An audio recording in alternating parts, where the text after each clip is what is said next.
Muy buenos días a todas y a todos. Le damos la bienvenida al ministro.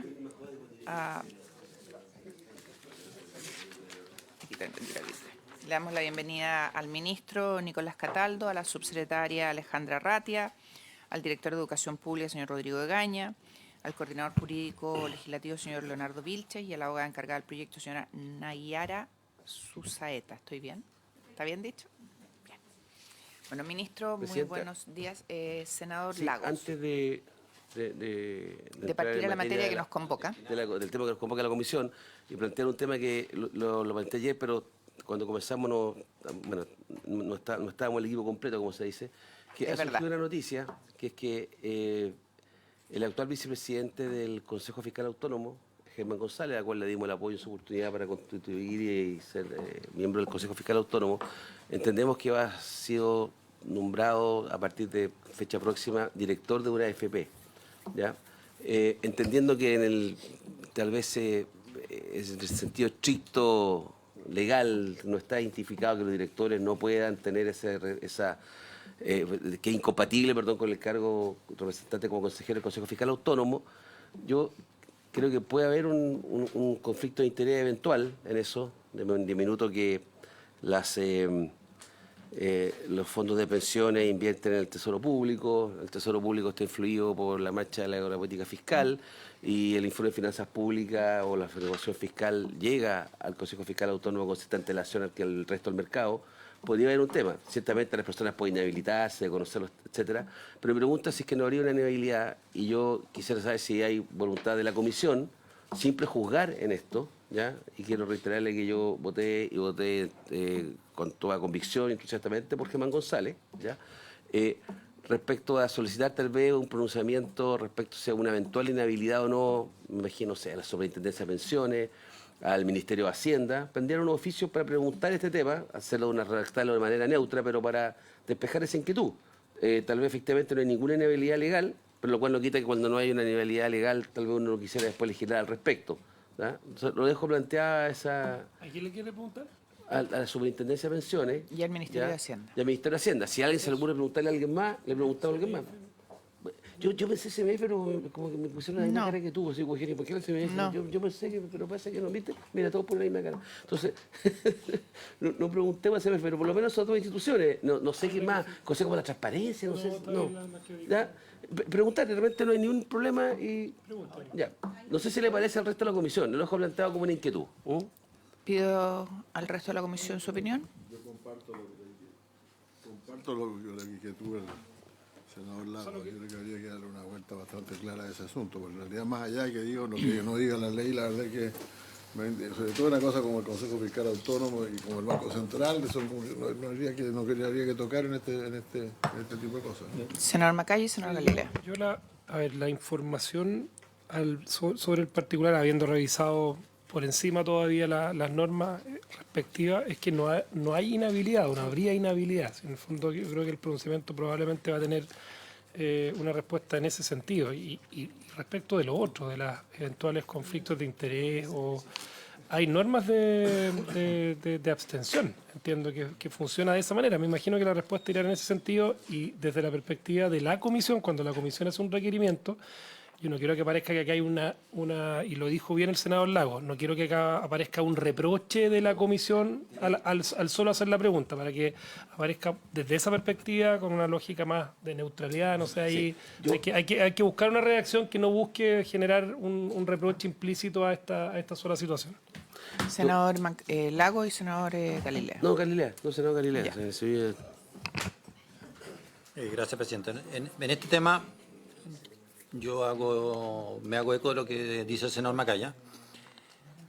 Las reglas de inhabilidad son claras y probablemente no existe una inhabilidad en este sentido. Y por tanto, cualquier pregunta, estoy de acuerdo, no tiene que ser en tono de reproche. Yo dándole vuelta, creo que hay un tema al cual quizás debieran darle vuelta, que es que el Consejo Fiscal Autónomo se manifiesta constantemente del endeudamiento, no endeudamiento, gasto fiscal, etcétera. Y las AFP en su conjunto son grandes compradores o tenedores de bonos del Estado cuando el Estado decide endeudarse, tomar deuda, refinanciar deuda, en fin. Entonces ahí es donde quizás debiera haber una mirada más exhaustiva, en que el propio Germán González o el propio CFA podría tener una mirada de si es que eso puede eventualmente provocar algún tipo de condicionamiento en los pronunciamientos del Consejo o de un integrante del Consejo. Solo eso. Gracias. Senador Lago. Sí, no, entendiendo que eventualmente la respuesta literal sea no hay inhabilidad, lo cual no significa que tal vez no haya un vacío que haya que cubrir eventualmente. Entonces yo lo que le sugiero, o me comprometo tal vez apoyando a lo que va a ser seguramente la secretaria, doña María Soledad Aravena, que nos ayudará a redactar esto, a mirar algo que quede lo más claro, no solamente neutro, sino que no sea peyorativo, etcétera, para que no generar ese ruido. Yo lo que quiero es el tema de fondo y no generar un problema con alguien en particular. Bueno. No, bueno, si le parece a la comisión, entonces mandamos ese oficio que obviamente no tenga un juicio en sí mismo, sino que más bien un planteamiento, una consulta. Yo me leí la ley, creo que en estricto rigor no hay una inhabilidad, esa es mi opinión. Creo sí que es complejo ya el tema. Y debo decir que cuando se estaban buscando nombres para el Consejo Fiscal Autónomo, yo le sugerí un nombre al ministro y él no lo aceptó por supuestamente ser incompatible la función que tenía esa persona, que no era de director en ninguna empresa, con el rol. Entonces creo que debiéramos revisar bien la ley a efecto de que no generemos más incompatibilidades o inhabilidades que las que estrictamente tengamos que tener. Lo digo porque el tema es bien delicado, tal como lo ha planteado el senador Lagos. Así que si así le parece a la comisión, así se acuerda. Gracias. Vamos entonces... yo no sé si el ministro va a responder parte de las cosas que conversamos en la sesión pasada, antes de entrar al tema en detalle de las normas que tenemos que revisar como comisión. Habíamos pedido un informe, si usted lo recuerda, ministro, del tema de número de personas con licencias médicas que están siendo investigados por la Contraloría o que fueron reportados por la Contraloría, para ver el tema de personas que tiene el Ministerio, cuántas son suficientes o no para cumplir el rol del Ministerio, y si era necesario aumentar los cargos o si era necesario reorganizar el Ministerio. Habíamos planteado varios temas en materia del Comité de Ministros, la obligación de sesionar, no en términos genéricos, sino que dejarlo consignado expresamente, que no pudieran ser subrogados por otros, salvo cuando operara la subrogancia porque el ministro no estaba, digamos.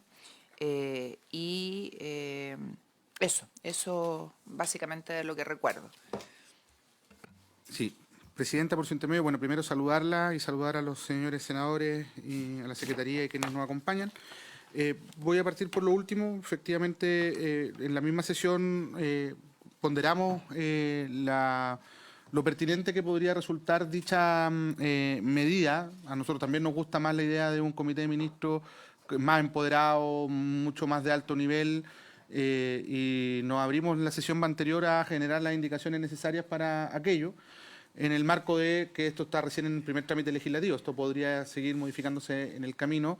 Además, no es necesariamente una norma de carácter presupuestario, que tengamos que por fuerza ver ahora en esta etapa de la tramitación, pero la cogemos y lo tomamos como parte de los esfuerzos que quedan en este proyecto de ley.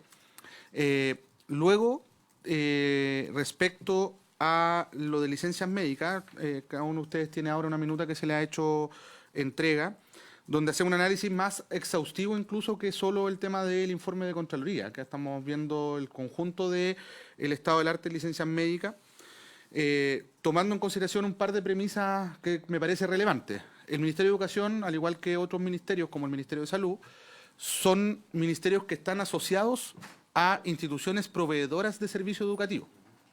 en el caso de salud, de servicio de salud, naturalmente. Por lo tanto, hay que comprenderlo de una forma distinta a cómo se comprenden los ministerios habitualmente. Son una estructura orgánica grande, pero también porque tienen muchas tareas, muchas funciones, mucho presupuesto que administrar, atención y acompañamiento a un sistema educativo, en el caso de educación, que implica más de 11.000 establecimientos educacionales a nivel nacional, entre públicos y particulares subvencionados, a los que hay que supervisar, a los que hay que acompañar técnico-pedagógicamente, a los que hay que hacer los procesos de rendiciones, evaluaciones, etcétera. Y es por eso que tenemos una institucionalidad grande, ¿no?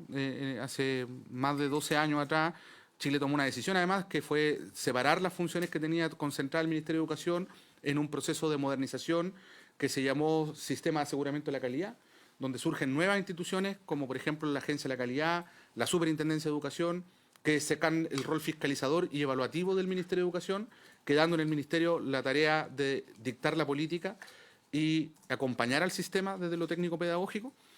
Y por otro lado, la tarea de fiscalización normativa, de uso de recursos de la superintendencia y en el caso de la agencia, todo lo que tiene que ver con la tarea de la evaluación. Cada una de esas instituciones además ha seguido desarrollando su política y creciendo institucionalmente a través de las distintas leyes que se han ido aprobando en el tiempo, con las, obviamente, consecuencias institucionales que eso implica luego de 12 años. Por otro lado, tenemos instituciones que son parte de la estructura del Ministerio de Educación, pero no son el Ministerio de Educación, como Junji, como Integra, hoy como los servicios locales, ¿no? De educación, que tienen una masa grande de funcionarios y funcionarias, que no son los que trabajan en la administración del Ministerio de Educación, de una subsecretaría, de una región o de una dirección provincial, sino que son efectivamente parte de lo que antes era la administración de una escuela municipal, pasa a ser un servicio local y por tanto aparece ya en el registro de la estructura del Ministerio de Educación. De hecho, el año pasado, si no me equivoco, salió un informe donde se señalaba que el Ministerio de Educación había crecido como en 11.000 funcionarios. Eso no es real. 11.000 funcionarios son la sumatoria de profesores y asistentes de la educación de escuelas de servicios locales que fueron traspasados. Entonces, por eso aparece como creciendo el Ministerio de Educación, porque ya pasan a ser servicios públicos, pero en estricto rigor son los mismos profesores y los mismos asistentes de las escuelas, así como pasa en el caso de la Junji, que son las educadoras de párvulo y las técnicos de párvulo en los jardines, ¿no? Distinto es el caso de la administración central de estas instituciones. Dicho eso, en cada anualidad, como está señalado ahí, las licencias médicas de la Subsecretaría de Educación alcanzan en el año 2023 las 8.831 licencias. Esto no son personas, estos son licencias emitidas. Puede ser más de una persona la que toma licencias, que se distribuyen en licencias de 1 a 3 días, es decir, licencia muy corta, de 2.975 casos, 4 a 10 de 1.776 casos, 11 a 20, que son 2.440 casos, 20 a 30, que son 1.497 casos. Ya con más de un mes, ya hasta 3 meses, 138, y de 3 a 6 meses, 5 personas. Más de 6 meses, ninguna el año 2023, y son cifras similares a las visualizadas el año 2024, y el año 2025, según uno mira la tendencia, debería estar levemente por debajo de lo que fueron los años anteriores. Es relevante aquí, Presidenta, hacer observación de que no tenemos casos de licencias de más de 6 meses. ¿Esto por qué es relevante? Porque esos son los casos que constituyen salud incompatible o irrecuperable y que por regla general son esos casos de funcionarios y funcionarias que terminan siendo reemplazados en sus funciones por otros funcionarios que van acumulando y concentrando funciones. En general son licencias cortas, son licencias que no alcanzan a terminar en un reemplazo de una persona y eso es importante destacarlo. Luego, estamos ahí en la siguiente tabla, la tabla 2. Acá es importante señalar que estamos haciendo, en la misma tabla se juntan las anualidades del 23, 24 y 25. No es que esa sea la cifra del año en curso, sino que es la sumatoria de los 3 años, tal como lo vimos anteriormente. Y acá, por unidad, se establece la cantidad de licencias. Obviamente esto está muy relacionado con el tamaño que cada unidad tiene de interior del ministerio. Recordemos que como es un ministerio que se desconcentra hasta el nivel provincial, estas licencias no solamente están concentradas en el nivel central, también se distribuyen en las regiones. La Dirección de Administración General tiene funcionarios en el nivel central, pero también en la región, en la provincia. y así sucesivamente con todas las demás divisiones, ¿no? La división de educación general lo mismo, etcétera. Hay una coincidencia importante entre el número de licencias y el tamaño de cada una de esas divisiones dentro del ministerio, por lo tanto acá hay una lógica de escala que es coherente. Eso es función respecto al número de licencias. La pregunta importante es porcentaje sobre el total de funcionarios, qué dependencia, qué repartición, qué servicio, qué departamento tienen más licencias. Porque si efectivamente como Junji Integra tiene muchos funcionarios y funcionarias, básicamente, siempre van a haber más licencias. Pero la pregunta es si del total de licencias que pidieron las personas o las licencias... Si son de jardín infantil o son No, de la sí, administración su central. porcentaje respecto al total de funcionarios de esa dependencia... ¿Es relevante o es no? relevante no para tomar el... Porque si no van a quedar siempre marcadas esas instituciones porque tienen Para mucho más dimensionar, funcionarios. Y por escala son efectivamente, más grandes. Claro, Siempre van a tener claro, más. entonces si tú me decís un porcentaje, no tú, si usted me dice un porcentaje respecto al total de funcionarios, es una idea, mire, no, el 3%, pero fíjese que en otra área, el 20%. Sí, claro. Ya, bueno, pero un detalle. No un detalle. No, claro. un detalle. Yo creo que es relevante, Presidenta, disculpe por su intermedio. Porque si eso Muy fuera así, quiere decir que desordenados, entonces, si fueran un detalle, sino que fueran efectivamente que porcentualmente son las que más tienen, que hay un tema en esas instituciones. Oiga, Sí, claro. senador, más ordenado, por favor. ¿Ya? Que nos desordena todo el trabajo. Ministro. Sí. Yo coincido con el senador Lago. Creo que efectivamente la desagregación de esa forma ayudaría a mejorar la profundidad del análisis que se está haciendo. Nos comprometemos a complementar esto durante el día de hoy para la sesión del día de mañana. Obviamente hay que construirla. Lo relevante es que, como señalaba recién, no tenemos una tendencia a la alza, sino que más bien va a la inversa este año, con lo que uno puede ir mirando. ¿Este año ahora o este año hasta desde el esta fecha. inicio? No, este año hasta esta O fecha. sea, lo que ocurrió con el informe de la Contraloría, ¿tuvo incidencia o no?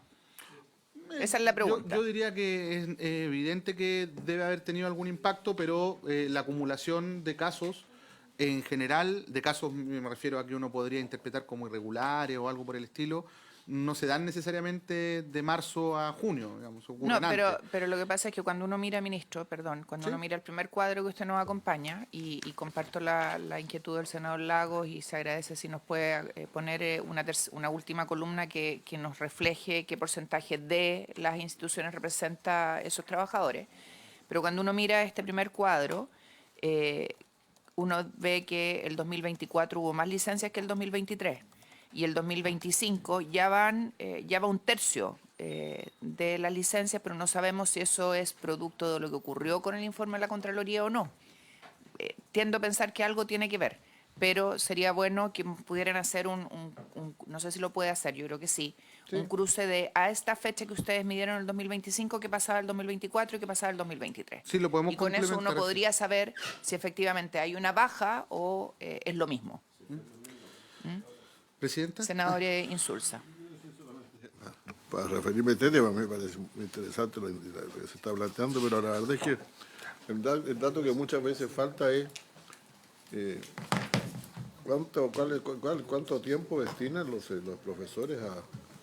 O sea, la cantidad de trabajo que tienen los profesores es realmente inmensa, presidente. Entonces, de pronto yo entiendo que alguno Se estresa. pueda pedir una licencia porque tiene que estudiar para dar un examen para una evaluación, o porque tiene que preparar algunas clases, porque la verdad es que yo estuve conversando bastante hace la última semana con algunos profesores de mi región, por lo menos, y la verdad es que su carga de trabajo es inmensa. Entonces, en algún momento, si este Estado tuviera alguna vez plata, tendría que acortar la cantidad de horas de clase que hace un profesor, porque si lo contrario, la verdad es que es un trabajo esclavizante. Perfecto. Ministro. Sí, bueno, nos comprometemos a complementar la información en los términos que han señalado. Uno debería pensar, efectivamente, que el informe de Contraloría ha tenido un impacto, digamos. Pero no lo explica todo, sobre todo por el tipo de análisis que estamos haciendo nosotros. Nosotros no estamos analizando el caso de personas que hayan hecho uso de licencia y que hayan viajado, que es el informe de Contraloría, sino que estamos analizando Todas. el conjunto del total de licencias médicas. Hemos sido más exigentes en el dato que le hemos traído porque podríamos habernos concentrado... Sí, lo que pasa, y perdón que lo interrumpa, ministro, es que cuando uno mira esto tal como está, uno dice sí bajaron, pues que en realidad estamos midiendo no sé, a junio, y por ahora, lo tanto, a julio. claro, pero no sé a qué fecha tiene el corte. Pero hablar de que en la mitad del año ya han hecho uso de licencia más del 50% de lo que es todo el año pasado, uno no podría afirmar necesariamente que bajó. Por eso es importante... No, estoy viendo acá. Es un El tercio año 2023 eran 2.318, el 2024 eran 2.412 y el 2025 1.467. ¿Cuál está Estoy viendo? arriba, a partir de los datos, 2023, 2020, estamos en el primer punto de la ¿En qué tabla? ¿Cuál tabla No, está página revisando? 1, estoy viendo el párrafo, no estoy viendo ningún Ah, cuadro. acá. Solicitaron licencias médicas, eso estoy leyendo yo. Claro, personas. Estoy hablando de personas, sí. Personas. Claro. Entonces yo no sé si eso es más, menos, ¿por qué? Porque estamos hablando de que este año, no sé, insisto, no sé a qué fecha lo cortaron. ¿Todo junio? O sea, la mitad del año. Y en la mitad del año ya hay más del 50% que el año entero pasado. No sé si me explico. Sí, pero hay solo un tercio de las licencias médicas emitidas. Por eso es relevante lo que yo dije al principio. No estamos hablando, el análisis se concentra en el número de licencias médicas y por otro lado está el número de personas Sí. que usaron licencias médicas. Es el número, Entonces- es un poco más de la mitad de personas, pero son menos licencias médicas, es decir, las personas están usando menos licencias médicas, por tanto hay menos horas y menos días perdidos, por decirlo de alguna forma, en el uso de licencias médicas. Entonces, yo lo que haría, Presidenta, es Compleméntenos complementar la información exacto, para que podamos poder- tener una aproximación más vis a vis a lo que cada parte de la institucionalidad representa Exacto. sobre la institucionalidad, y por otro lado con el factor de las fechas de corte para efectos Para de poder comparar peras con peras. Sí, sí. Ya. De todas maneras. Ok. Yo no sé si hay más preguntas sobre esto, porque si no pasamos a senador Galilea. No es sobre esto, pero tiene algo... ¿Qué ver Se con relaciona. esto? Tiene algún parentesco al final del día. Parentesco lejano puede ser, ministro, pero parentesco Son al fin y al primos. cabo. Que, viendo todo este proyecto de ley, me volvieron a aparecer a mí todos los fantasmas de nuestra vocación como país de apostar a las superestructuras de las cosas y no no al lugar donde se juega el partido. Entonces,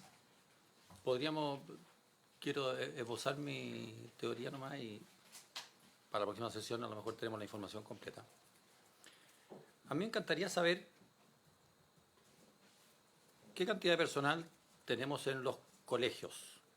En los colegios, así, rector o directora del colegio, con su TP, profesores, en fin, en el colegio, o sea, en el establecimiento donde se juega el partido. ¿Y cuánta gente tenemos como país en toda la superestructura? Esto me bajó de nuevo mi fantasma con las oficinas locales de... Hoy día no hay oficinas locales, pero ¿cuánta gente tenemos en los SLEP? Faltan todavía, pero ¿cuánto hay en los SLEP? ¿Cuánto en la oficina en la superintendencia? ¿Cuánto en la oficina de esto y lo otro? En la dirección, en el propio ministerio, en fin. ¿Dónde estamos poniendo de verdad las fichas en el tema de la educación? Voy a poner un ejemplo un poco antiguo, pero sirve porque todos nos equivocamos. En la época cuando yo era jovencito y era intendente, le reclamé al ministro de Vivienda de la época, le dije, oye, estamos en reconstrucción después del terremoto salvaje, la misma gente para el Servio imposible. La región está absolutamente desbordada de estas cuestiones. Entonces me escuchan todo el equipo y me dicen, en realidad no habíamos... Toda la razón, intendente, toda la razón. 15 días después me dicen, listo, solucionado el tema. ¿Y qué es lo que habían hecho? Y con la mejor de las intenciones, ¿cierto? No hay... Habían contratado 20 ingenieros en el Ministerio de Santiago. Entonces yo le digo, perdón, ministro, me fui para Santiago y le digo, ¿y me puede explicar a mí de qué me sirve eso? Porque no solamente no me ayudó, sino que generó problemas, porque esos 20 van a pedir más información. Porque todo el mundo tiende a justificar su pega y la mejor manera de justificar su pega es pidiendo informe. Y yo tengo noticias de primera mano de colegios de la educación particular subvencionada, en todo caso, no de Pero me imagino que no, pero que no debe ser tan distinto de la educación pública, de la cantidad de informes que tienen que estar mandando para todo tipo de cosas, que termina siendo absolutamente atosigador. Entonces, bueno, el ministerio de la época me tomó el punto, desaparecieron los 20 ingenieros y se reforzaron los equipos donde se jugaba el partido. Entonces, esa es mi preocupación, entonces, porque viendo todo este proyecto, me baja de nuevo toda la preocupación, ministro, que con la mejor de las intenciones y todo, no, eso descarte cualquier tipo de... que no estemos poniendo toda la... y a lo mejor seguimos apostando a consolidar y más fuerte y más músculo en los SLEP y no le ponemos ni un peso a herramientas que tenga el rector del colegio, que tenga quizá más autonomía, una mejor UTP, mejor calificación, más, en fin, porque es ahí donde entonces me encantaría que pudiéramos tener, bueno, si a lo mejor algunos senadores lo tienen, las proporciones de cómo tenemos estructurado el personal humano dedicado a la educación en nuestro país. Ministro. Gracias, Presidenta. Es una muy buena pregunta. Yo le puedo referenciar en términos gruesos los números, porque los manejo, pero obviamente nos comprometemos a traer un análisis más pormenorizado y preciso de aquello. Si uno saca cuenta aproximadamente la cantidad de funcionarios que se tiene a nivel nacional en el Ministerio de Educación, me refiero al Ministerio a nivel central, todas sus secretarías regionales ministeriales, más sus respectivas direcciones provinciales, considerando las 3 subsecretarías por lo demás, educación escolar, superior y parvularia. Y agencias de calidad y todo. Por eso, son instituciones, esas son mucho más pequeñas, porque además cada una de ellas salió del Ministerio de Educación. Entonces, fue una reorganización, por decirlo de alguna forma. Pero en general, estamos hablando de cerca de 3.000 funcionarios a nivel nacional. En el ecosistema global, administrativo. Distribuidos además a lo largo del país. A nivel nacional, el ecosistema educativo a nivel de establecimiento educacional, público y particular subvencionado, recordemos que el Ministerio tiene también competencias y tutelaje respecto al sistema particular subvencionado, se compone aproximadamente por 11.000 establecimientos educacionales con cerca de 200.000 profesores y profesoras y cerca de 100.000 asistentes de la educación. Es decir, estamos hablando entre 270, 300.000 funcionarios y funcionarias, docentes y asistentes. Que están en establecimiento educacional independientemente de la función que cumplen. Sean directivos, docentes, porque no solamente el director de la escuela, el jefe técnico, pedagógico, qué sé yo, equipos duplas psicosociales, equipos PIE, en fin, toda la cantidad de profesionales de la educación y redondeando. Por eso digo, ahora le puedo responder en términos gruesos, vamos a entregar la minuta pormenorizada. Particulares subvencionados. Particulares subvencionados y públicos. Públicos municipales y públicos servicios locales, más administración delegada, que son públicos pero que están delegados, como lo que hablábamos la semana pasada, ¿no? El de San Fernando. Sí, no, por supuesto. El sector particular subvencionado aproximadamente representa el 60% del sistema, ¿no? Y el sector público el 30 y algo por ciento. De acuerdo. Y luego, a nivel de servicio local, y aquí el director me podrá corregir si me equivoco, pero haciendo como una proyección del promedio de un servicio local, pues cada servicio local tiene un tamaño diferente, qué sé yo, uno podría estar hablando de entre 78 funcionarios aproximadamente, los más pequeños, y 107 funcionarios de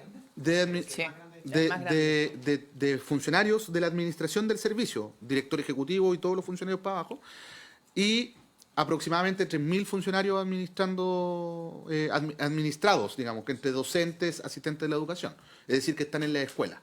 Entonces, 100 funcionarios administran alrededor de 3.000 funcionarios en la X cantidad de escuelas que tengan. En general, estamos hablando de alrededor de 100 establecimientos educativos entre jardines infantiles y escuelas y liceos. Si uno saca una relación con respecto, por ejemplo, a las administraciones municipales y particularmente la de corporaciones, que es más laxa desde el punto de vista administrativo, está muy por debajo de la cantidad de personal que usan los municipios en la administración de mucho menos escuelas, porque son solo un municipio. Entonces, la relación funcionario que administra versus profesionales vinculados a la escuela versus matrícula es bastante más baja. ¿Y ahí tenemos algún benchmark que pueda servir? Porque las municipalidades no son un gran benchmark en este tema. Países que lo hagan razonablemente bien, no digo Finlandia, para no... Pero, Claro. sería bueno tener como una... Sí. Eso Es verdad, todo lo que dije anteriormente. Sobre Para, si hay para alguna, que se registre si sobre hay si hay algún algún... referente que uno pueda observar de tamaños y escala. Efectivamente, existen, de hecho la misma ley se construyó considerando ejemplos internacionales, lo podemos también incorporar ¿Cuáles? como parte de los datos. Sobre todo se hizo un análisis respecto a economía a escala aplicada en los tamaños, los ingresos, porque, a ver, nosotros consideramos distintos tipos de administraciones descentralizadas a nivel mundial, algunos estados de Estados Unidos, algunas estructuras como la francesa, que son en estricto rigor en Francia, por ejemplo, todas las escuelas son del Estado. De hecho, todos los profesores son funcionarios del Estado y luego el Estado distribuye. Entonces, son distintos ejemplos de cómo se utiliza la economía a escala para la gestión educativa. Y obviamente en Chile había que construir una propia, toda vez que hay distintos tipos de territorio. O sea, nosotros tenemos una dificultad bien notable, que en el norte las distancias son siderales entre una comuna y otra, producto de la característica del territorio desértico. En el sur tenemos la gran dificultad de llegar desde Punta Arenas a Timauquel, que está muy lejos, cuesta menos llegar de Santiago a Punta Arenas que de Punta Arenas a Timauquel. En algunos casos incluso hay que rodear para llegar a algunos territorios, salir por Argentina, volver a entrar a Chile, en fin, considerar todas esas características. Chiloé, que es el desafío más reciente, tiene la dificultad de tener la cantidad de islas que tiene, de que muchas veces cuando se habla del transporte escolar es con lancha, digamos, no es terrestre. Entonces, todo eso tenía relación con, bueno, ¿cuál es el tamaño para, habida cuenta de nuestro sistema de financiamiento que permitía generar los equilibrios financieros para gestionar de mejor manera, de manera más óptima, el sistema educativo? Ahí yo le pediría al director de Educación Pública que nos pueda hacer llegar los informes técnicos y todo lo que se ha ido generando a lo largo de los años respecto a eso, y quizás no sé si podrá complementar parte de esta respuesta. ¿Podría acompañarnos después, ministro, cuáles fueron los lugares que vieron y miraron? No en general, sino que cuáles fueron. ¿Sí? Ok. ¿Alguna otra pregunta de esto, colegas? ¿No? Ok. Ministro. Estamos. De esto no. Pero por eso, se habían cerrado toda la... Lo otro entendemos que va a ser parte de las indicaciones. Sí, por favor, senador. Sí, que tiene que ver, aprovechando además al ministro, y que es un tema que ha sido bien contingente, que tiene que ver con los retrasos que ha tenido la JUNAEV en la entrega de insumos a los establecimientos educacionales. Quizás nos puede poner al día respecto si eso es efectivo, porque ha parecido de que hay establecimientos que todavía no tienen los útiles, y desde esa perspectiva, dentro de las modificaciones que consagra este proyecto de ley, hay una nueva facultad que se le otorga a los directores, que es poder contar con caja chica para efectos de eso. A muchos nos preocupa que pueda ser una señal media contradictoria respecto de suplir por esa vía las embarras que se manda a la JUNAEV, o sea, o la inoperancia de llegar con retraso con los implementos, porque en el fondo, efectivamente, si a partir de ahora los directores cuentan con una nueva facultad, le van a decir, oiga, usted tiene hoy día la posibilidad con esta plata de comprar esto. ¿Cómo se hace para evitar eso? Porque en el fondo, si se tenía una conversación, ¿y en qué está esto con respecto a la JUNAEV? Yo no sé si hay sumario, ¿en qué estado está esa situación?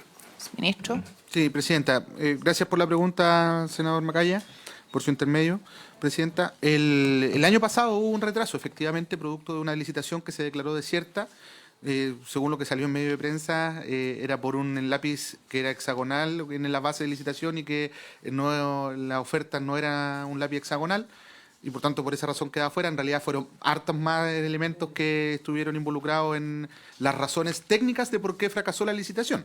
Lo que obligó a hacer otra licitación dado el tamaño de esa compra, ¿no? Estamos hablando de cerca de 24.000 millones de pesos, ¿no?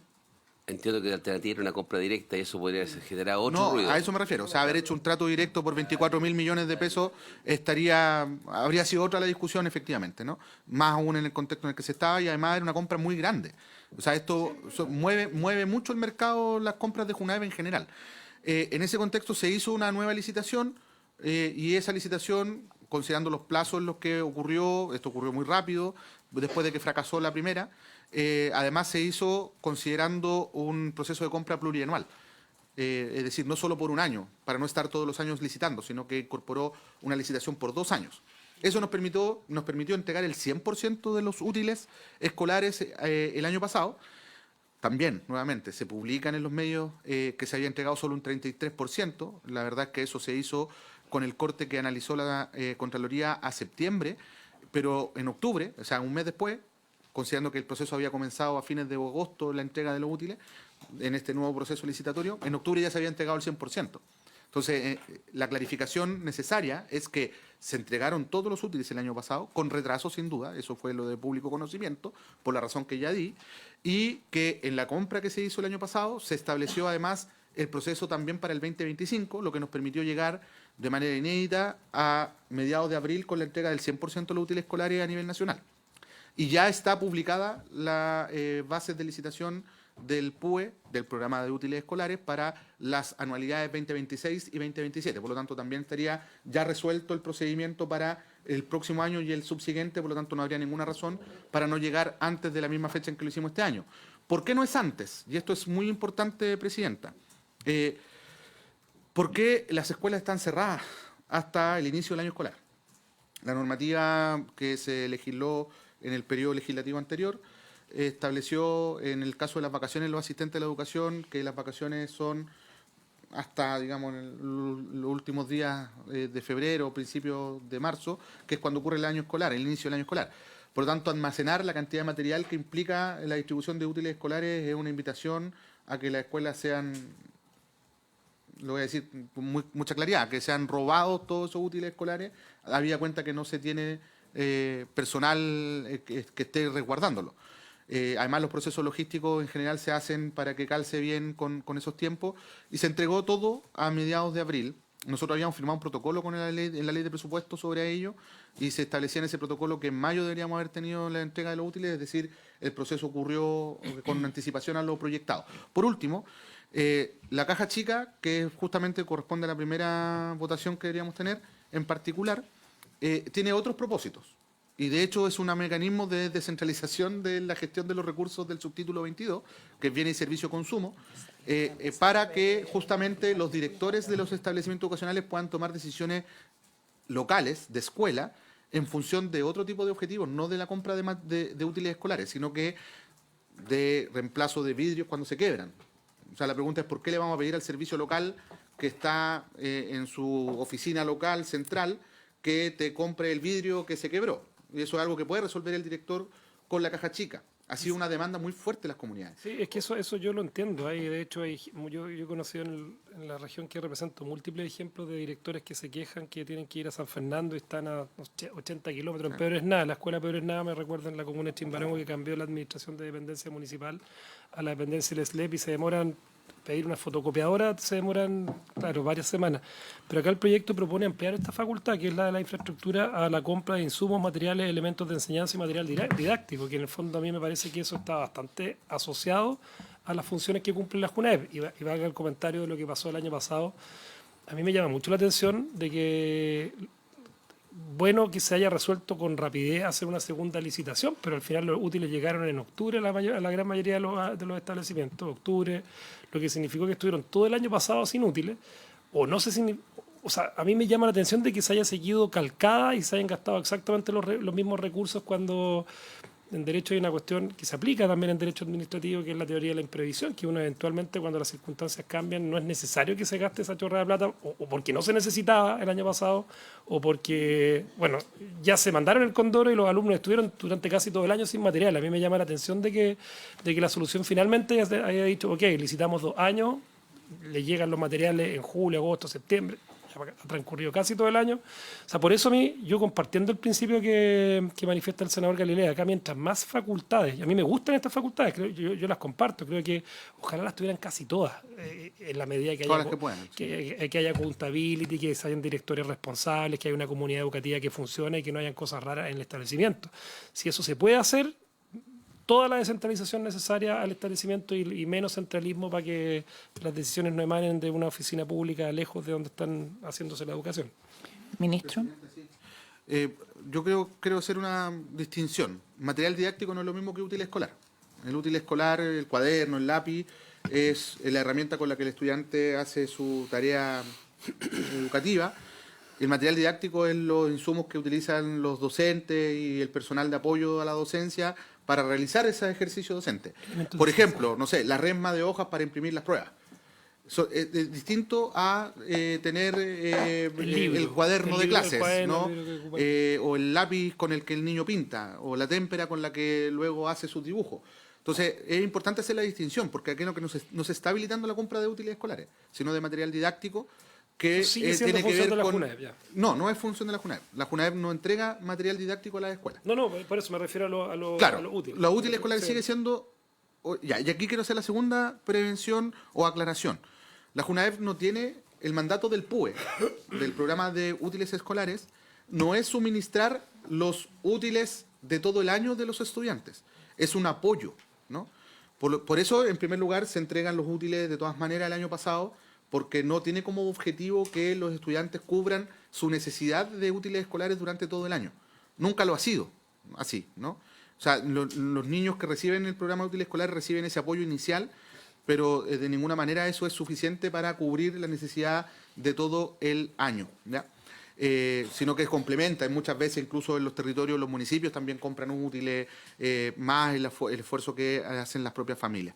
Entonces es importante señalarlo porque efectivamente es relevante. Lo otro, los útiles escolares, muchas veces cuando hay excedentes, por ejemplo, no sé, los niños lo rechazan o no... o se cambiaron de establecimiento educacional en algún minuto, en fin, también quedan a resguardo del propio establecimiento educacional para eventuales necesidades o urgencias posteriores, e incluso hay remanentes que quedan en la propia JUNAEP para efectos de las emergencias. Por ejemplo, cuando hay siniestro, incendio, inundaciones, ya hay que entregar útiles escolares a los estudiantes siniestrados, se cuenta con stock para poder hacerlo de manera rápida, expedita. No es mucho, la verdad, ¿ya? Entonces yo quería hacer esas dos prevenciones. Primero, el objetivo del PUE no es la cobertura del 100% de la necesidad de los útiles escolares, sino que es un apoyo, ¿ya? Como muchos otros, ¿ya? Y por otro lado, en el caso del material didáctico al que hace referencia el proyecto de ley, es distinto al útil escolar, que es el que utiliza el estudiante. Esto tiene que ver con las necesidades del establecimiento educacional para cumplir su labor pedagógica. Eso. ¿Alguna otra pregunta de esto? Ministro, en este informe que nos entregó del tema licencias médicas, no viene ninguna información sobre qué sumarios o investigaciones están haciendo ustedes. Presidenta, todos los sumarios que lo vamos a incorporar en la actualización del reporte, pero están todos los sumarios instruidos por Contraloría en desarrollo. Fueron instruidos todos los sumarios. En algunos casos hay sumarios que involucran a más de una persona, o sea que son colectivos por la cantidad de sumarios que había que realizar, sobre todo en la institución que tiene más cantidades, que en este caso es la JUNGI. Perfecto. Me dice la secretaria que acaba de llegar el informe financiero complementario de este proyecto actualizado. Ya se los vamos a entregar. Podemos partir entonces con la materia que nos ocupa.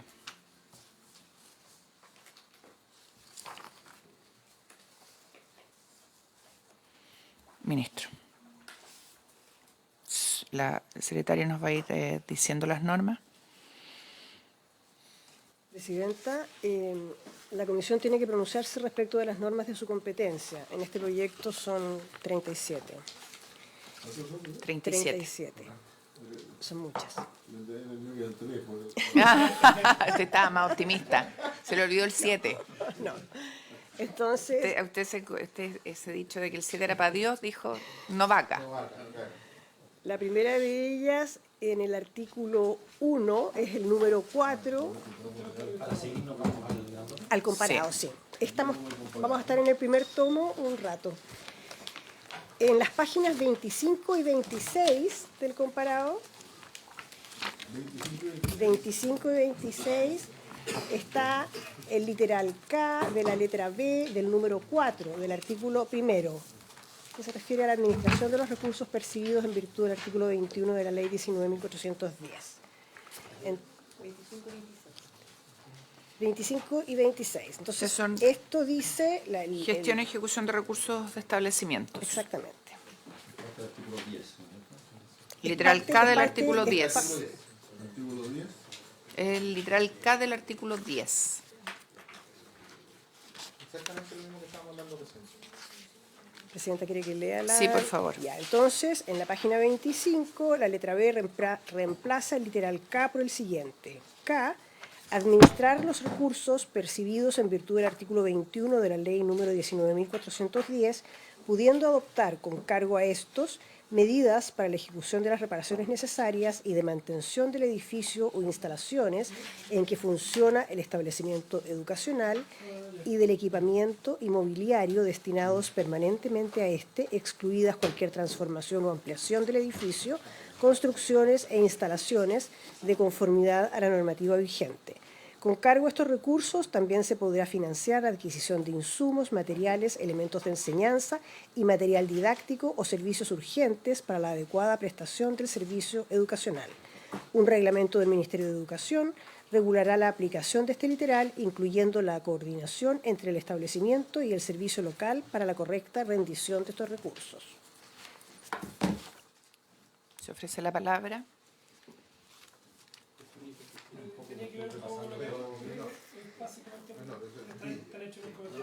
Excluye la inversión de conservación y por infraestructura más gruesa. Sí, esa es Gracias. No tiene que ir a buscar... no tiene que ir a Santiago a buscar el gafete. no vamos a contratar ingenieros en Santiago. Me pasó lo mismo.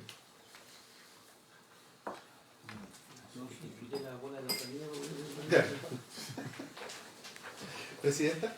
Sí, ministro. Sí, bueno, como decía, sí, efectivamente, y aún así en establecimientos educacionales de alto nivel esas cosas también pasan, ¿eh? Acá de lo que estamos hablando es de la desconcentración de los recursos del subtítulo 22 relacionado con bienes y servicios de consumo, que son los que el servicio local habitualmente utiliza para el mantenimiento de los establecimientos educacionales, donde lo que se considera acá es que una parte de aquellos, equivalente a 10 UTM mensuales, puedan ser, de hasta 10 UTM mensuales, puedan ser entregados como fondos globales a los directores. Acá es importante señalar que ya administrativamente hemos estado avanzando en esto, toda vez que el decreto correspondiente a los fondos globales del Ministerio de Hacienda establecía que los fondos globales se entregan uno por servicio. Y para el caso particular de los establecimientos educacionales de un servicio local, no los comprendía como un servicio ad hoc, sino que los comprendía como parte de un mismo servicio. Por lo tanto, el conjunto del servicio local tenía 10 UTM mensuales y que podían ser distribuidos entre el Servicio Local de Administración Central más sus respectivas unidades educativas, que por lo tanto eran muy insuficientes. Se han hecho ajustes administrativos, pero lo que hemos querido también es consolidarlo en la ley para asegurarnos de que efectivamente situaciones que son menores no escalen en el deterioro de la infraestructura al punto que luego terminan convirtiéndose en crisis que interrumpen el servicio educativo. A modo jocoso, por su intermedio, Presidenta, el senador Lagos planteaba el caso de la llave de agua en el baño, de la taza de baño que se echa a perder, pero la verdad es que eso es así. Esos son los problemas habituales de la escuela. Y eso es algo que se puede resolver con muy pocos recursos, atendiendo el problema con caja chica y no tener que esperar que se haga una compra, un contrato de suministro, una licitación, que son las reglas del servicio público y para lo cual y que de alguna manera también es la razón por la que transitamos de un modelo más desregulado a un modelo que opera como servicio público. Es por eso que buscamos fortalecer las competencias de los equipos directivos, entregándole también capacidad de los establecimientos educacionales para que puedan administrar estos fondos globales, los cuales se entregan contra rendición, es decir, se utilizan, se rinden y luego se puede volver a entregar las nuevas remesas. Colegas. Senador Lagos. No sé si quería agregar algo. Claro, por eso. Yo estaba solo preguntando por si había algo que agregar. Secretaria, entonces... ¿Se aprobaría por unanimidad de los miembros de la comisión Sí. el número 4, entonces? Enseguida, en las páginas 35 y 36, están la letra A del número 7 y la letra B del número 7. La letra A disminuye, sí, páginas 35 y Artículo. 36.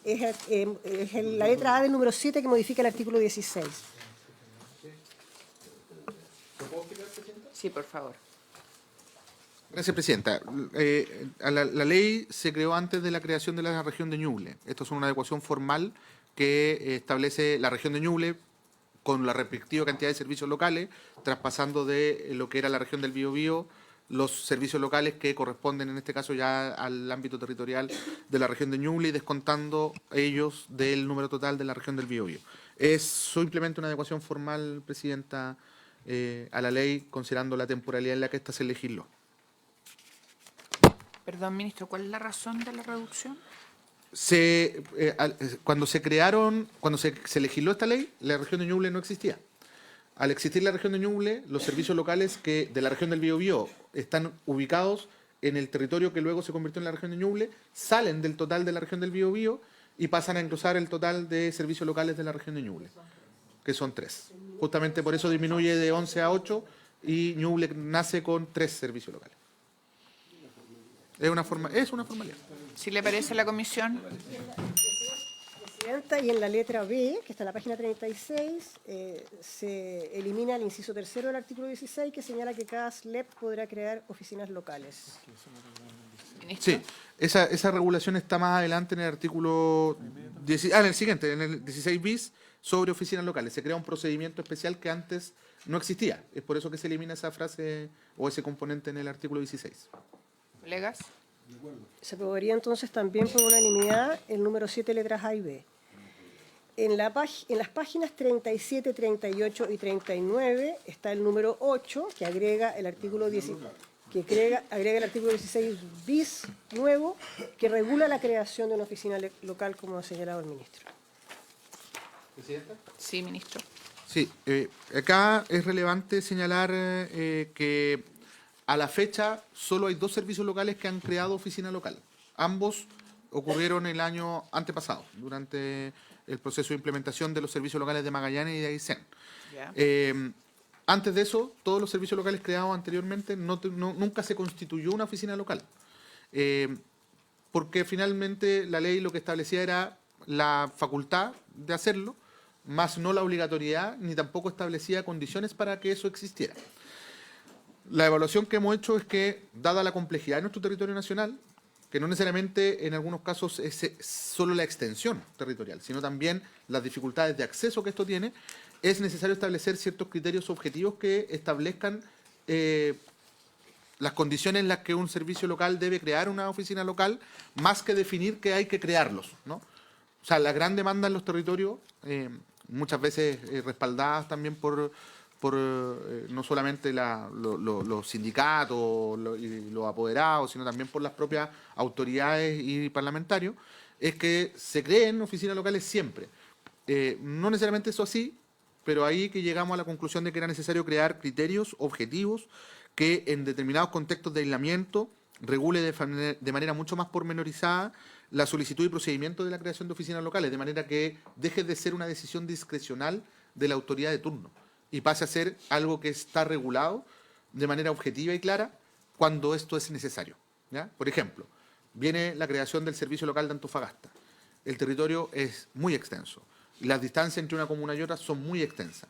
La oficina, obviamente, está en la oficina central del servicio local, va a estar ubicada en Antofagasta, pero hay que llegar a ¿cómo se llama? Mejillones, hay que llegar a comunas que están a una distancia significativa y que implica, por ejemplo, que para hacer un trámite, que para poder hacer visitas, se requiere transitar mucho espacio donde además no hay transporte regulado. Por lo tanto, se necesitan tener espacios más cercanos a los territorios, ¿no? Porque esto no es solamente el acceso de las personas al servicio, sino también es la llegada del servicio a la escuela, ¿no?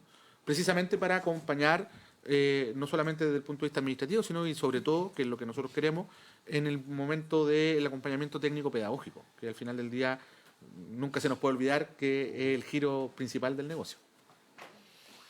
Colegas. Senador Galilea.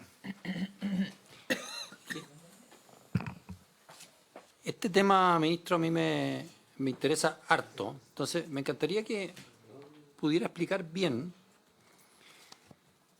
qué es lo que exactamente ocurre cuando se crea teóricamente una oficina local de educación. ¿Qué es lo que deja de hacer el SLEP en su conjunto arriba? Hay menos funcionarios en el SLEP porque se creó una oficina local que va a encargarse de supervisar. ¿Qué es lo que ocurre? ¿De qué estrictamente les sirve? Porque vuelvo al tema, porque usted decía, no, el acompañamiento técnico-pedagógico.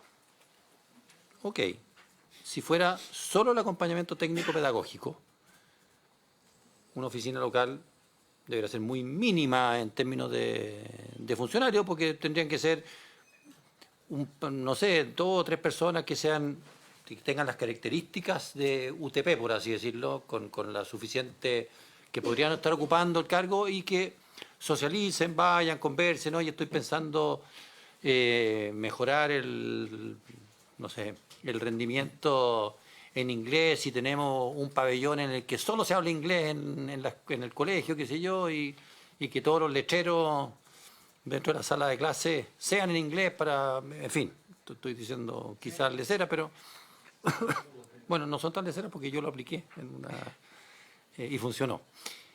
Entonces,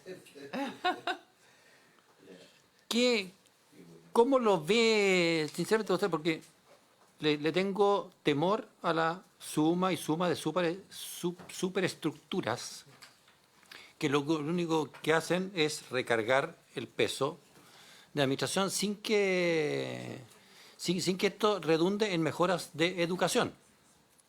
Y le tengo, vuelvo a decir, santo temor a que esto se transforme en pedir informes, pedir papeles, y no efectivamente en un mejor proyecto educacional en el establecimiento mismo. Entonces,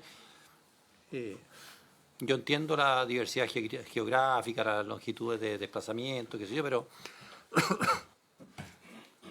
¿dónde está el punto porque si hoy día hay herramientas tecnológicas, hoy día hay un montón de cuestiones, si es por mandar el proyecto educativo y lo que se socializó con el Consejo de Profesores más la comunidad escolar, qué sé yo, para que la revisen en el SLEP, bueno, la verdad es que esté a 80 kilómetros o que esté a 300 kilómetros no pareciera ser tan importante. Entonces, quiero entender bien, porque vuelvo a decir, mis temores así que no me dejan dormir en este tema, son recargar, sin apostar los pocos recursos que podemos tener como país en el establecimiento educacional.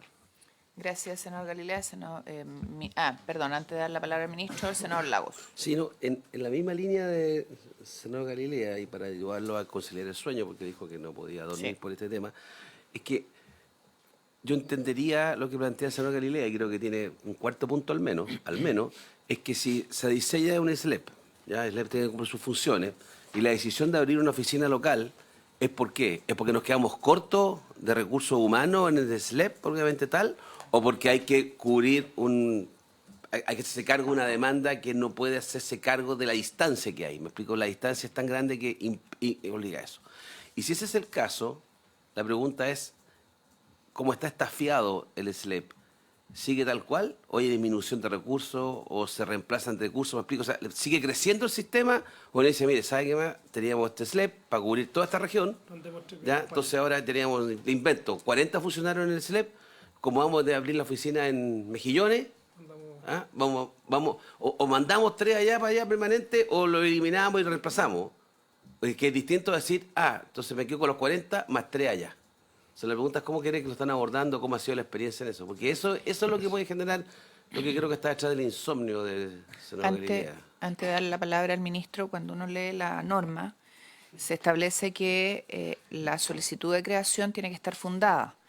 Y se señala en el inciso tercero que a lo menos ya tiene que considerar los siguientes criterios: matrícula, establecimientos educacionales por comuna y dispersión entre ellos, conectividad, distancia de ruta entre las comunas del territorio y el domicilio del servicio local. Entonces, 3 preguntas. 1, ¿cuál es la estimación que ustedes han hecho de cuántos podrían llegar a ser necesarios? 2, ¿por qué se necesita o se considera que es necesario crear esta eventual oficina local? Y 3, ¿cuánta plata le podría llegar a costar al fisco esta norma en las estimaciones de ustedes?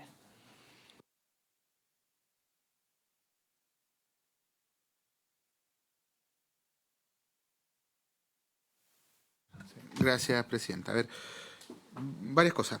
Lo primero es que, en general, lo que se hace cuando se crea una oficina local... A ver, la oficina local no cambia la dotación establecida en la ley de presupuesto ni en la ley de planta del servicio, ¿ya? Por lo tanto, lo que ocurre es que hay una distribución del personal del servicio, porque son las funciones del propio servicio. Lo que pasa es que la ley contempla la existencia de oficinas locales y es el propio servicio el que cubre esa necesidad, ¿no?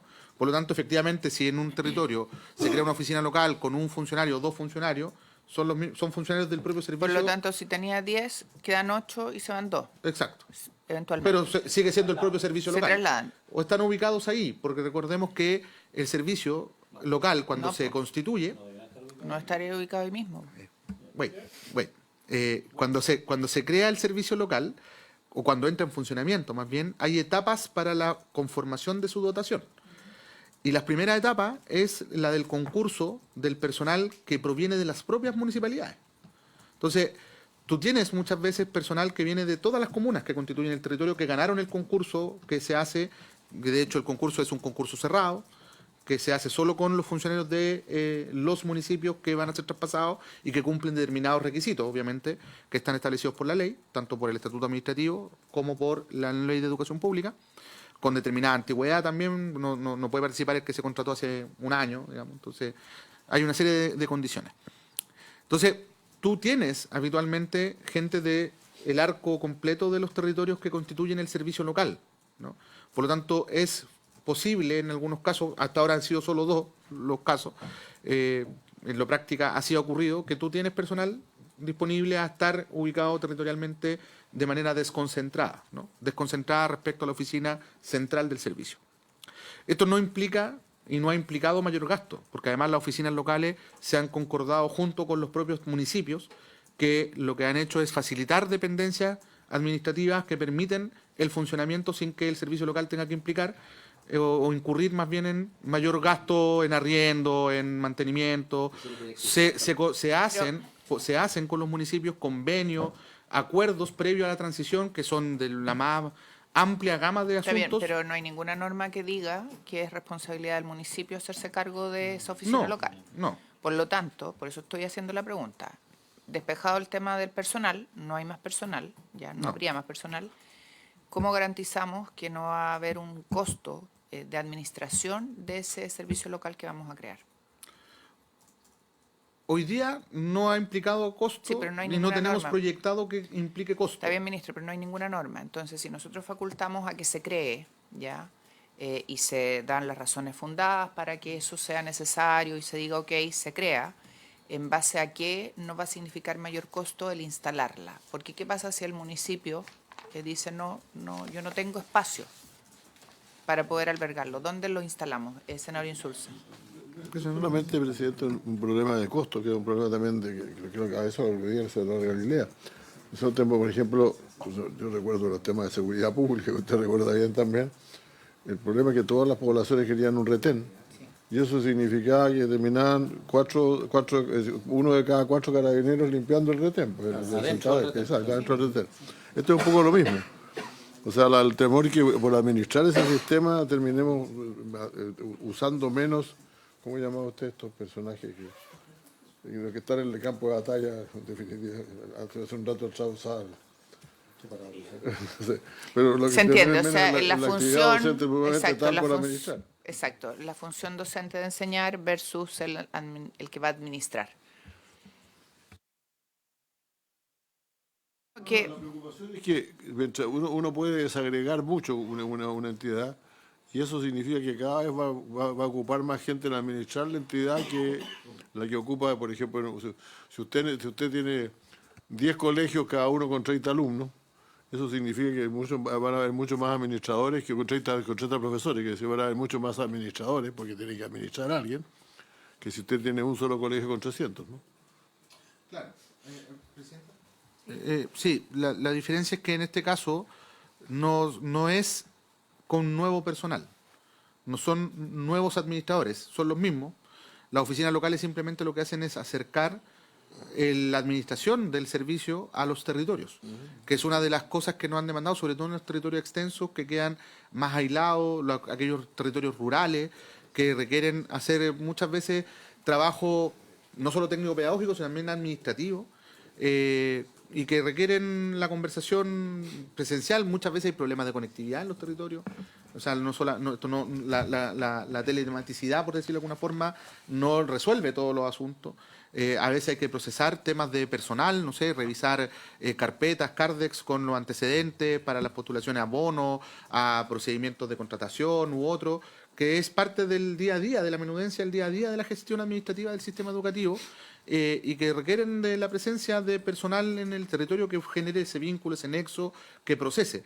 No va a reemplazar absolutamente todas las funciones del servicio a nivel central, pero efectivamente te permite tener una conexión más expedita, más cotidiana, de despliegue de los territorios. Una de las cosas que más surgió de los diagnósticos que se hicieron previo a la presentación de este proyecto, y también de todas las evaluaciones que se hicieron desde el 2018-19 en adelante, era la visualización en los territorios extensos de que quedaba muy lejos el servicio y había una conexión y falta de apropiación identitaria, qué sé yo, de la administración del sistema respecto a las escuelas que están ubicadas en distintos lugares del territorio nacional.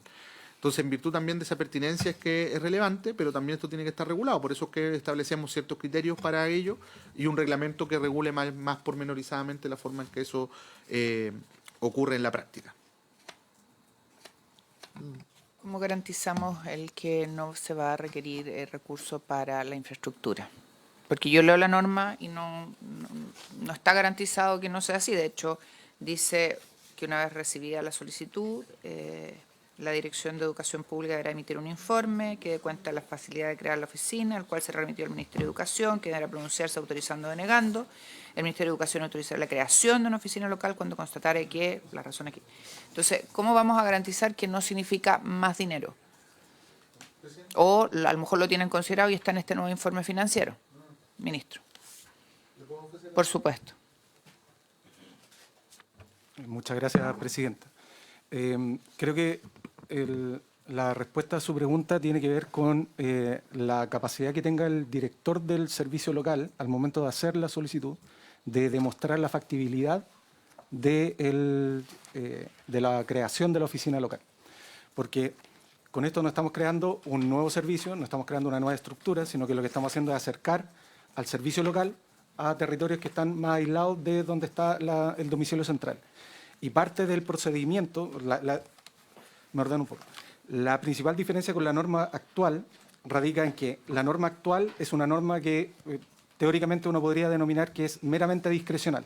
O sea, establece ciertos criterios que luego la administración determina si concurren o no en el caso y toma la decisión. Hoy día la propuesta es que sea una norma de discrecionalidad reglada. Es decir, a través de un procedimiento se deben justificar y fundamentar las condiciones para habilitar la creación, y esto está sujeto al estándar normal de fundamentación de cualquier decisión administrativa. Por lo tanto, si el director del servicio local, tomando un análisis de su proximidad, si es que se cumplen los criterios, no entrega un análisis de factibilidad, la evaluación que realice la ADEP va a ser desfavorable a la creación de la oficina local. Por lo tanto, parte de esto es que, de hecho, en el informe financiero no se considera propiamente tal un aumento de presupuesto, porque debe ser el propio servicio local, al momento de hacer la solicitud, el que debe decir: tengo la capacidad, dentro de los recursos que tengo, de poder crear esta oficina local. Lo que señalaba el ministro hace un rato de la posibilidad de los convenios con las municipalidades es una herramienta que ya está en la ley. Para cualquier objeto que sea correspondiente a los fines del servicio local, puede celebrar convenios con las municipalidades. Eso va a facilitar el permiso, la autorización para el uso de una oficina, porque no es, en general las oficinas locales no es más que un par de funcionarios. De hecho, en Aysén, si no me equivoco, es un funcionario por oficina local que está en el territorio más próximo. Entonces, el control del mayor gasto está propiamente tal en el procedimiento reglado, que además va a tener reglas determinadas en un reglamento que tiene que ser suscrito también por el Ministerio de Hacienda, y sabemos que velan por el buen uso de los recursos públicos. Solo para cerrar el punto. Acá hay dos cosas que creo que es importante mirar desde el punto de vista práctico, ¿ya? En lo práctico, lo que ha ocurrido es que todos los municipios, o la gran mayoría en realidad de los municipios, nos han pedido constituir oficinas locales y han ofrecido dependencias municipales para ese fin. Les es conveniente y es de interés del municipio que eso ocurra. No hemos tenido el caso de tener que arrendar una oficina local, por ejemplo. Y subsidiariamente a esa medida, los establecimientos educacionales del servicio local, que están distribuidos a lo largo de todo el territorio, también son espacios que se han considerado para este fin. Nosotros no contemplamos la necesidad de arrendar ni invertir recursos para efectos de instalar oficinas locales, porque no es necesario. No es necesario en la práctica, porque el servicio local cuenta con dependencias en todas las comunas del territorio, y además lo que hemos tenido a la vista como experiencia es que mayoritariamente los municipios se interesan en tener oficinas locales y ofrecen sus dependencias para ese fin. Les interesa tener cerca el servicio y alguien con quien interlocutar cotidianamente, ¿no? Entonces, no vemos que sea necesario ni que tenga un mayor gasto fiscal, porque en el peor de los casos, si llegamos a tener un municipio que no esté disponible, hay infraestructura escolar del propio servicio local que puede operar para ese fin. Ya. A lo largo de todo el territorio, además. Senador Galilea. Independiente de la votación de ahora, junto con todos los demás informes que iba a traer Rodrigo Egaña de lo que hablamos al principio, es posible para una mejor visualización de todo esto, que pudiésemos conocer en la próxima sesión, cuáles son los roles de cada uno de los 107 entendí que era el más grande de Chiloé, de los 107 funcionarios del SLEP de Chiloé. ¿Cómo se llama ese? SLEP Chiloé. Ya. No es SLEP Achao, no. ¿Y cuál es el más chico? ¿El más pequeño? Da lo mismo, pero es de orden de 40 personas. El más pequeño, 70. Y ver cuáles son las funciones de esos 70. Para tener una claridad de por dónde van los tiros y a qué se dedican efectivamente los SLEP. Más allá de la ley, ¿a qué se dedican por funcionalidad de su personal efectivamente? Ministro.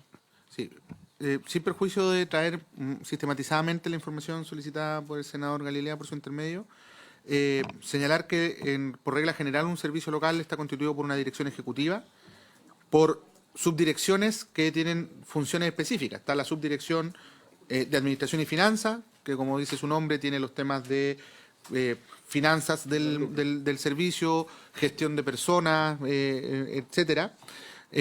También está la subdirección de Planificación, donde están, en el caso de los servicios locales antiguos, además las funciones de infraestructura.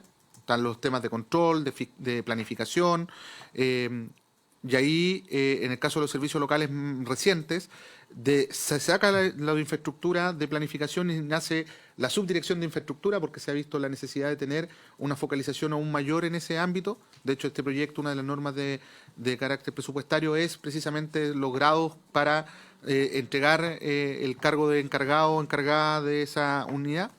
Está la subdirección de la unidad técnico-pedagógica, la UATP, que es la que hace el acompañamiento técnico-pedagógico al conjunto de los establecimientos educacionales, conecta con la política nacional, elabora los planes anuales, que son lo que reemplaza el PADEM antiguo. Es decir, esas son, en términos generales, las funciones que se utilizan dentro del servicio local, y el personal está asociado a cada una de esas tareas, ¿no? La administrativa financiera, la de planificación y control de gestión, la de gestión de personas, la de infraestructura y la de lo técnico-pedagógico, ¿no? Esos son como los componentes del arco de actividades que desarrolla cotidianamente un servicio local. Vamos a traer el detalle más pormenorizado y cómo se distribuyen habitualmente al interior de cada una de las unidades el personal. Gracias, ministro. ¿En qué artículo está la definición de oficina local? El 16B. ¿En qué página lo tienen en el comparado, no? El comparado está en el 37. No, oficina local. 16 bis, página 37.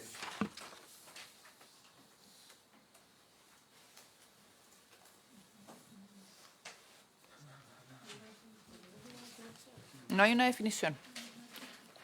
No hay una definición de oficina local. La ley no tiene una definición de oficina local.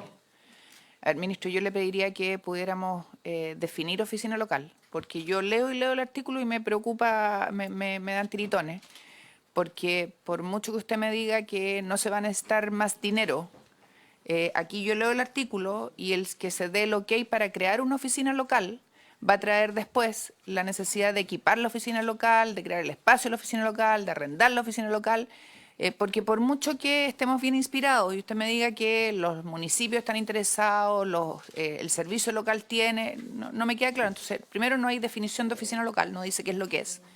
Y segundo, tampoco hay una restricción a que se puedan demandar dineros para la creación de la oficina local. Usted me dice el personal es el que está, por lo tanto no hay problema y eso me queda claro, es la planta que está, o el personal, digamos, autorizado, pero no hay una limitación a que se necesiten recursos para crearla. Yo estoy de acuerdo con la necesidad, ya, pero me preocupan estos espacios donde puede haber una mayor demanda de dineros, en un estado donde necesitamos tener claridad de cuánto vamos a gastar. Ministro. Senador Lago. Entendiendo la preocupación suya, Presidenta, me asalta una duda si es la mejor aproximación, porque pienso, por ejemplo, creamos el SVAP.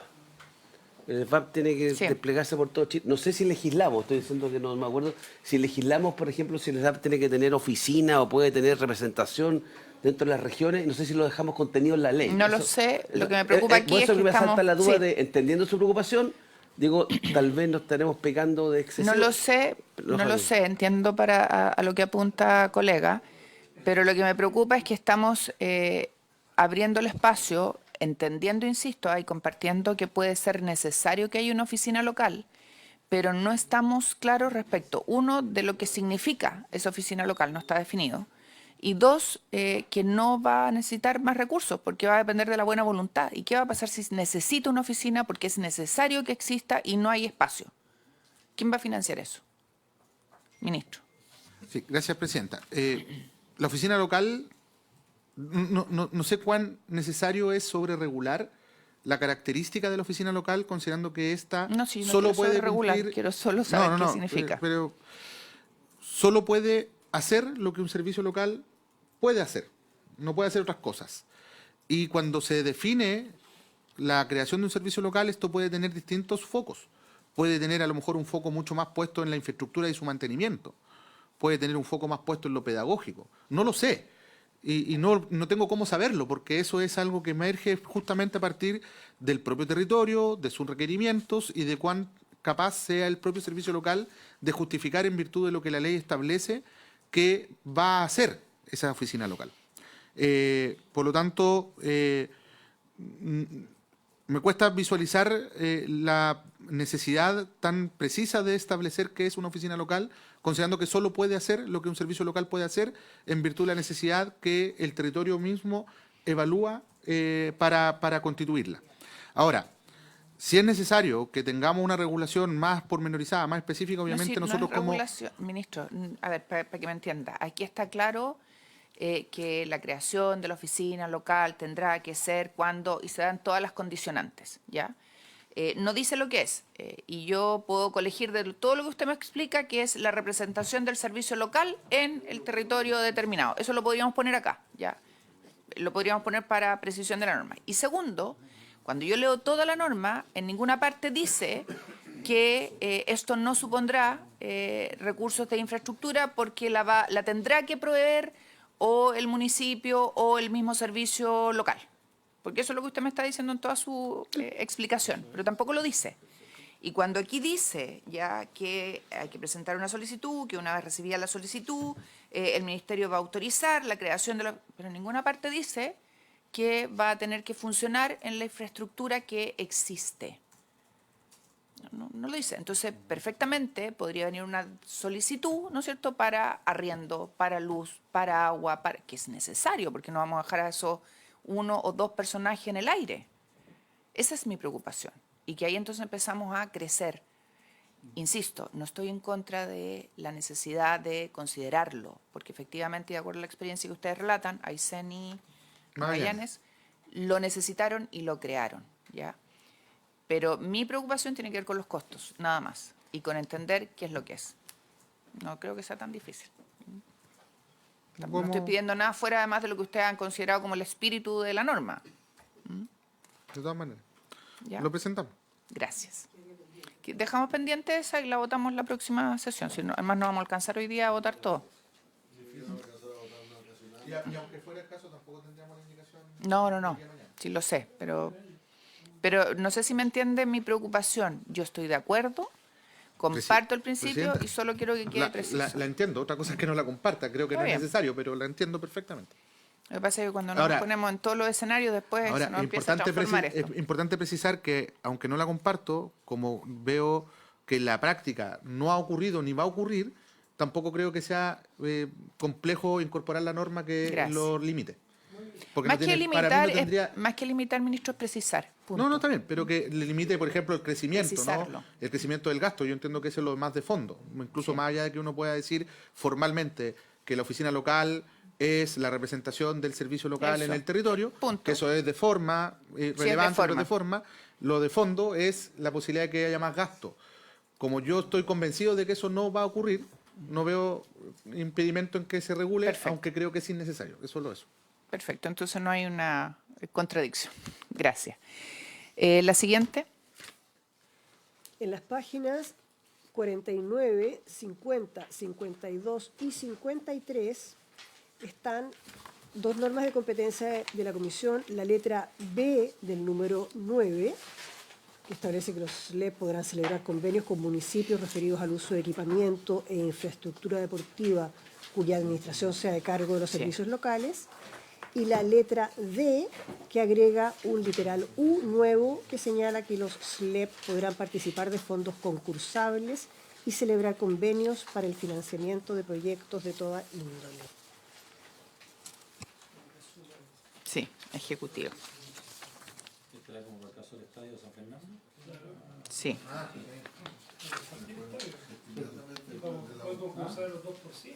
¿Se explica solo? ¿Estamos de acuerdo? Perdón, es una pregunta práctica. Senador. ¿Cómo lo hacían en la práctica? ¿Tenían o sea, en derecho público se puede hacer solamente lo que está expresamente permitido? O sea, no se hizo nunca. Nunca encontré una vía administrativa... No. Micrófono. Sí, sí, ha sido complejo. Por ejemplo, el caso que nos hizo más visible este problema fue el de Magallanes. A propósito de los usos de los espacios deportivos que habitualmente eran escolares y que en invierno o usas espacio cerrado o no haces deporte, digamos. Entonces ahí hubo que buscar mecanismos por lo que tiene que relación, por ejemplo, con el personal que cuida o que limpia, que repara, quién se hace cargo de cada cosa. Entonces hubo que hacer convenios generales, con cómo se relacionaba con las organizaciones con fines de lucro. O sea, hubo que buscarle distintas formas y fue súper engorroso. Por eso que la idea es poder también habilitarnos Dejarlo normas que nos habilitado. permitan tener Está más agilidad en generar estos vínculos. No sé, por el caso de Chiloé, por ejemplo, tenemos 2 o 3 escuelas que el espacio deportivo es el gimnasio municipal. Entonces, cuando se crearon las escuelas, el reconocimiento oficial se obtuvo por tener el gimnasio justo detrás de ellas.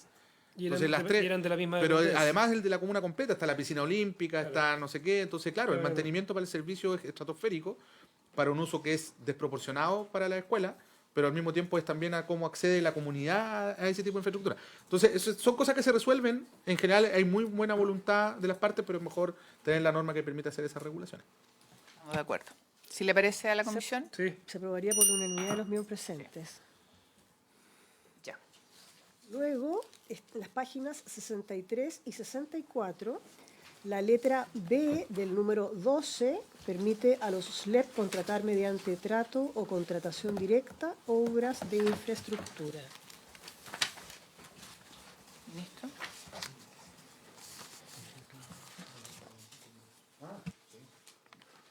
Sí, bueno, básicamente esto tiene relación con la facultad para poder celebrar convenios de programación con los gobiernos regionales. Hoy día los servicios locales requieren autorización de la Dirección de Presupuesto, que además pone restricciones muy particulares a la posibilidad de celebrar estos convenios de programación, y lo que buscamos más bien es que esto sea muy ágil, muy expedito, y que la conversación se sitúe precisamente en la región. O sea, el servicio local cuenta con un presupuesto de inversión en infraestructura, y no solamente en inversión en infraestructura, sino que también cuenta con presupuesto para otros fines, y ya tenemos casos como por ejemplo en el de Atacama, donde hemos celebrado convenios de programación tanto en materia de infraestructura como en materia técnico-pedagógica, ¿no? De hecho, las acciones están comenzando a ocurrir ahora. Esta es la primera vez que un servicio local hace un convenio con un gobierno regional, con una amplitud de recursos relevante, etcétera. Por lo tanto, lo que queremos, querido, acá es que tenga esa facultad de manera clara, nítida, y que pueda operar con mucho más rapidez, porque justamente lo que buscamos es la convergencia de recursos sectoriales con los recursos de los gobiernos regionales, que es lo que busca la descentralización también. Perfecto. Colegas, senador Macaya. Senador Galilea, perdón. Leyendo Ah, yo no, esto, espera. ¿qué tiene que ver con los No, convenios de espera. programación? No, porque este No, el- me adelanté de norma. Ve que yo lo estaba escuchando, ve que yo lo estaba Atentamente. escuchando. Muy bien. sí, Bien. pero ya fundamentó esta la- Sí, y para todos los Esta es- efectos, acabo pueden de contratar- justificar la Es para posterior. efecto de contratar Sí. Yo revisando la ley dije, ¿qué tiene que ver? obras de infraestructura. estrato directo de acuerdo a las normas, Trato directo. las normas O actuales. Perfecto, mediante sí, el sí, trato sí. o contratación directa ejecución de obras de infraestructura, según la ley de base sobre contrato administrativo de suministro y prestación de servicio. ¿Me puedes justificar esto? Sí. Un segundo. Que me Se mareó desenchufé el con la ministro. otra, me salí del tema. Está bien el senador Galilea, atento. Muchas gracias, presidenta. Lo que hace esta norma es hacer explícito algo que ya hoy día los servicios locales pueden hacer, que es contratar mediante trato o contratación directa la ejecución de obras de infraestructura, de acuerdo, obviamente, a la Ley 19.886 sobre bases de contrato administrativos de suministro y prestación de servicios.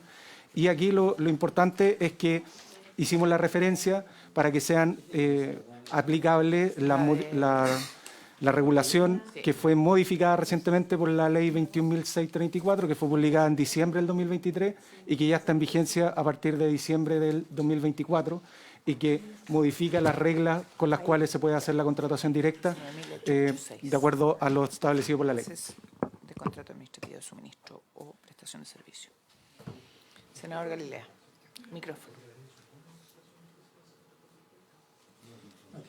Mi micrófono. Presidenta, si pudieran repasar este tema, es aunque sea contratación directa, necesitan 3 cotizaciones. ¿Cómo es el procedimiento? A lo mejor como nos está acompañando el senador Juan Castro, ¿Qué experto? que fue un distinguido alcalde de la comuna de Talca, a lo mejor, porque acá se trata de dar agilidad, evidentemente, y yo creo que todos estamos de acuerdo en eso, pero tener los resguardos mínimos también para que no se haga mal uso de esta prerrogativa. Sí, de acuerdo Por su intermedio, Presidenta, a la pregunta del senador Galilea, el nuevo artículo 8º bis de la Ley 19.886 señala los casos en los que procede el trato directo o contratación excepcional directa con publicidad, y ahí señala los casos fundados. Entonces, si solo existe un proveedor de bien o servicios, siempre que no exista sustituto u otra alternativa razonable que permita satisfacer de manera similar o equivalente la necesidad pública, establece los montos con los cuales se puede hacer. Luego, si no hubiera interesado para el suministro de bienes muebles o la prestación de servicios, o la oferta hubiesen sido declaradas inadmisibles, siempre que se hubiera concursado previamente a través de una licitación pública o una licitación privada. Luego, en casos de emergencia, urgencia o imprevisto, que este era el caso que más nos interesaba regular en esta norma, es que se requiera satisfacer una necesidad pública de manera impostergable, siempre que se justificare que, en caso de no realizarse la contratación en un breve plazo, se generarían graves perjuicios a las personas o al funcionamiento del Estado, calificados mediante resolución fundada del jefe superior del servicio. Esos son los 3 casos que están regulados con mucho mayor... después hay otros literales, pero esos son los 3 casos principales que están en el nuevo 8º bis de la Ley 19.886. Senador Galilea. Una pregunta, te entiendo perfecto. ¿Cómo se vincula o cómo debe vincularse estrictamente la posibilidad de caja chica que habíamos visto recién con esto? Es decir, no sé, unos cabros rompieron algunos ventanales del colegio. Ya, evidentemente hay que arreglar al tiro. ¿Cómo opera una cosa como esa? ¿Opera por la vía de ir caja chica, ir donde el vidriero ahí que está en la cuadra vecina, o tiene que técnicamente justificar un trato directo con el señor proveedor de vidrio? ¿Dónde está el límite de una cosa y otra? Si es que se pudiese explicar brevemente. Sí, gracias, senador, por su intermedio, Presidenta. En el primer caso, efectivamente, la caja chica está regulado por decreto del Ministerio de Hacienda, y el que tiene la póliza para el uso de la caja chica, porque hay que obtener una póliza además, tramitarla en Contraloría y todo lo que corresponde para la administración de fondos globales, puede hacer uso de esos recursos con los topes que establece la propia normativa, que son las 10 UTM mensuales. De montos, sí. Por eso es que eso está exceptuado, y la rendición contra boleta, digamos, es muy expedito. 10 mensuales. Son alrededor de poco más de 600.000 pesos por fondo. Senadores, ¿les parece entonces que esta norma la aprobemos o no? Antes de que se vaya el senador Galilea. ¿Sí? Ok. Se aprobaría por Aunque sea, dale, yo le cambio el nombre. Senador Insulza. Sí, Insulza. Siempre le cambio el nombre.